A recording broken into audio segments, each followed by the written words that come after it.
Hi guys, it's Jess. Welcome back to my channel. I'm the brand photographer at Shrook Studios and the creator of the course, The Brand Photography Method, where I teach entrepreneurs how to style and capture brand photos all on their own. So today I'm going to talk to you about a really fun topic. It's the 4 different steps to turn your passion into a business and a brand. So I think a lot of people feel this way where the ultimate dream would be to do something you love every day, to take this thing that you're passionate about, that you do just because you love it and it doesn't even matter if you get paid to do it, but then to turn it into something monetizable where people are actually coming to you, hiring you, and you get paid just to do this thing you absolutely love each and every day. To me, that's like the ultimate goal. It's not even to retire early, sit on a beach all day. It's really just to keep doing things I love. So if that sounds like you, I'm gonna share 4 different steps so you can make that your reality. So the first step is to get crystal clear on what your passion is exactly.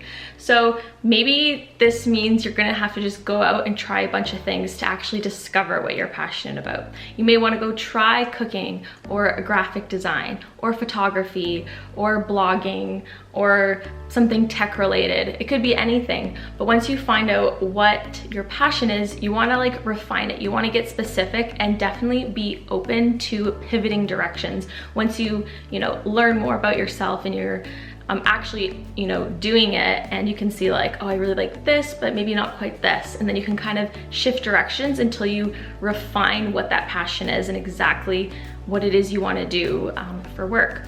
So an example for me, I loved photography right when I started, and I got into photography when I was in fashion school for university.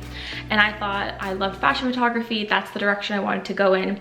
And then I experimented with a lot of different genres, and I figured out what I loved and what I did not like to do. So I knew I didn't like events. I didn't like doing any sort of like documentary style photography. So I didn't want to do weddings. I didn't want to do birthdays or family functions or anything like that. But what I really loved was creative direction. So I kind of figured that out and then steered in the direction of anything that allowed me to be creative and to be part of the planning process with photo shoots. So that's why I loved fashion photography, because there's a lot of artistic direction that goes before a shoot to make it, amazing and to get the result you want. But even with fashion photography, I was able to realize I got a little bit bored with that, and I wasn't a big fan of like that type of client and that type of audience. Like, I liked fashion, but I didn't want my whole business to be focused around it. And something else I learned about myself was I really liked working with entrepreneurs, and I really liked, incorporating different products, different locations. I didn't just want to shoot in a studio all day. I wanted a lot more variety and for every shoot to be one of a kind. So all of these little things I learned about myself helped me really refine the type of photography I wanted to do for my business, which now I was able to figure out that brand photography was the perfect niche for me based on my passions and my skill set and who I wanted to help. So the second step is to get clear on who you're helping. So figure out who are you helping and what problem are you solving for them. And that's really how you're gonna shift from passion to an actual business, because people are going to pay to have a problem of theirs solved. They're not just gonna pay for something that they don't deem necessary. So another example with this, let's say you're a coach. I wouldn't make it too broad and be like, oh yeah, I just coach people to feel better about themselves. That's like way too broad. Everyone could use that, but also it's not really targeting a certain type of client. You don't have a niche. So instead, figure out who exactly are you helping. Are you gonna help business owners? Are you gonna help athletes? Are you going to coach, models on the runway? Like, who is your target audience? And what is the problem that you're solving for them? So if you're a business coach, maybe are you targeting new entrepreneurs that are just starting a business and they need, the foundational work, like they need a website, they need to learn marketing, they need to learn sales, they need to learn how to set up a business and make it legal? Or are you gonna be coaching high-level entrepreneurs who are making over $100,000 a year, and you're teaching them how to scale, how to, impact more people, grow their audience, and set up systems to make that possible? So again, just get really specific on what exactly who are you helping and what problem you're solving for them. And in the case of my business. So I help, I guess, kind of two similar target audiences, because I have my brand photography services, so people can hire me for photo shoots to style and capture their brand in a unique way. Or people can take my course if they want to learn my process and be able to take photos on their own. So I kind of see this two slightly different target audiences. I'm, you know, definitely both of these are perfect for entrepreneurs, for bloggers, for anyone who is, you know, turning their passion into a business and marketing themselves. Both brand photography is necessary for everyone in that case. But I would say the people who want to work with me one-on-one are those who, they don't want to learn it themselves, they don't have time, they would rather just pay people and hire people on their team to do certain tasks for them. So they're the type of business that's already generating, you know, income, and they're like hiring graphic designers, they're hiring people to do you know, accounting, bookkeeping, different things like that. So they're like, yeah, of course I would hire a photographer. I'm going to stay in my zone of genius and just work with, and they would spend their free time working with clients and not trying to learn all these things and wear all these hats. So that I see is like one type of client. And those entrepreneurs as well, they know the importance of branding. They know the importance of visuals when it comes to marketing. So, you know, they already kind of understand and see the value in having professional, unique brand photos. And then there's my other audience that is also entrepreneurs, like I said, but maybe they are a bit newer to business and they see this as a valuable skill that they want to learn themselves, because it's going to be something that they're going to use again and again, whether they're you know, just capturing photos of different client work, maybe behind the scenes, maybe they're at events and they want to document it, maybe they're just traveling and they want to capture high quality photos that they can also use for their marketing. Could be a bunch of different reasons why they want to learn brand photography, and they don't want to spend tons of time just doing their own research, going to different blog posts and events and trying to piece this, you know, strategy all together. They would rather just invest in a program that outlines the exact steps to do. So my course, for example, all of the content, it's about 6 hours in length. So, you know, someone could watch my course in like a day or two and learn everything that I do with clients and get those same results themselves.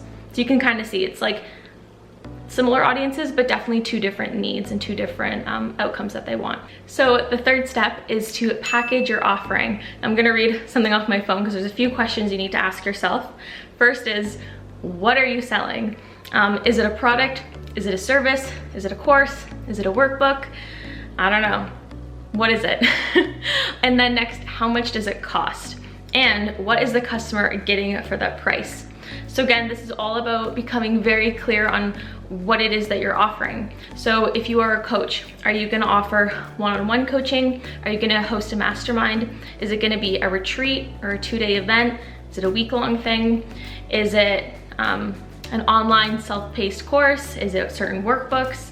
There's so many different ways that you can help people and again, solve their problem. It's just figuring out how are you gonna package that all together and deliver it to your customer. So again, I'll give my example. So, you know, I have my photo shoots and I also have my course. So, you know, with photo shoots, I include professional hair and makeup, I include a studio rental, they get a brand questionnaire, a custom mood board, they get a 4-hour photo shoot, a gallery of photos, and they get a certain number retouched. So you're able to like list out, this is exactly what someone's getting. And then I get to, you know, go and decide like, okay, well, how much time do I put into this? What's the value of it to the customer? And then I can pick a price that I feel is appropriate for this package. And I can create multiple different packages and include more things, less things, whatever, and again, just change the price. So I just kind of think of it as like, anticipate what your ideal client would need. So for me, I know what goes into a successful brand photo shoot and I include those things in the package price. And I know that's important because I wouldn't want a client to come to me and have to book all these extra things on their own. I wouldn't want them to feel lost when it comes to wardrobe and it comes to props. Like I'm gonna help them with that part. And I wouldn't just wanna deliver them photos and not edit them. So all of those are included, of course, in the package. Or again, for the course, you know, it's certain number of modules, it's delivered in video format, they get workbooks, they get diagrams, they get my presets included so they can edit their own photos. So yeah, it's just like listing out the different things that are included, and again, picking a price for it. This is how you go from just doing something as a passion to making it something that people can actually buy and giving them something like tangible. So if you are a photographer, my suggestion would be, don't just be like, oh yeah, this is my hourly rate, you can hire me for a photo shoot. I would like make it a full package, make it a full experience. Or if you are a graphic designer, again, you could just say, this is my rate per product, this is my rate per hour, whatever it is. Or you could be like, you know, depending on my target audience, I know that they need consultations, I know that they're gonna need certain number of revisions, I know they're gonna need a logo, and they're gonna need different brand elements, they may need a website. So you can craft certain different packages based on the different clients you serve and their needs. And the fourth step, which I would say is my favorite, is to brand your business. Now, branding is really essentially your reputation. It's what you are known for. Branding is not just about having a pretty website, pretty photos, nice fonts.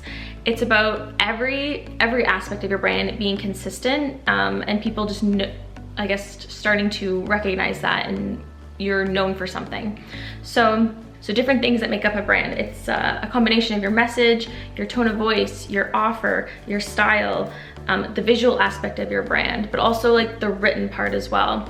It's being known for the problem you solve. It's being known for your values. There's really just so much that goes into a brand that I actually have a whole separate video on the different components of a brand, so I'll link it down below if you're interested in learning more about that. But yeah, this is definitely the fourth step. Once you figure out your offer, figure out your passion, figure out who you're helping and the problem you're solving, branding is kind of like the fun, creative part. It's when you get to really infuse what makes you unique into your business. So yeah, I hope you guys found this video helpful. I'm going to include a free brand questionnaire. So if you are on that stage where you are branding your business, you're like, yes, I know I want to turn this passion of mine into something that's going to make me money, something that's going to be this recognizable brand, then I'm going to put the link down below. It's 19 questions to help you really refine your direction. And it's the first step that I do with all of my clients before we do a photo shoot, because defining your brand, what makes it unique, is just an essential step in the process. So yes, thank you for watching. Don't forget to like and subscribe, and I'll see you in the next video.